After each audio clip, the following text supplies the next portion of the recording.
ఇంకెంత వేస్తావు నాయన? ఇప్పటికీ 5 సార్లు పెంచినావు, ఇప్పటికి 5 సార్లు పెంచినావు. ఏదో ఒక ముసుగు, రౌండ్ ఫిగర్ అని ఒకసారి, టోల్ గేట్ అని ఒకసారి, పండుగలని ఒకసారి, బస్ పాస్లని ఒకసారి, సిటీ బస్సులని ఒకసారి, ఎలక్ట్రిక్ బస్సులని సర్ఛార్జ్ అని ఒకసారి. ఎన్నిసార్లు వేస్తావు? వెనకట 3 పైసలు 5 పైసలు వేస్తేనే పెద్ద పోరాటాలు జరిగేది. నువ్వు ఒకటేసారి డబుల్ చేస్తున్నావు అంటే ఇదేందా? మహిళలకు ఫ్రీ అంటావు, పిల్లల మీద, పిల్లల బస్ పాస్ల మీద, మగవాళ్ల మీద డబుల్ వసూలు చేసి ఇదేం ఫ్రీ? ఇంటి సంసారంలో ఉండే పైసలు గవ్వే కదా. ఈ చేయితో ఇస్తున్నావు, ఆ చేయితో గుంస్తున్నావు. తేడా ఏమున్నది? ఎడమ చేయితో ఇచ్చినావు, కుడి చేయితో గుంస్తున్నావు. ఆర్టీసీ ఛార్జీలు తగ్గేదాకా ప్రజల పక్షాన బీఆర్ఎస్ పోరాడుతూనే ఉంటది. వివిధ రూపాల్లో నిరసన కార్యక్రమాలు రూపొందిస్తాం.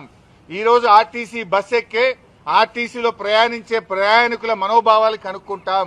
ఆర్టీసీ ఎండీని కలిసి తగ్గించమని ప్రజాస్వామ్యయుతంగా కోరుతాం. ప్రభుత్వం దిగి రాకపోతే ప్రజా ఉద్యమాలను మరింత బలోపేతం చేస్తాం, ఉధృతం చేస్తాం.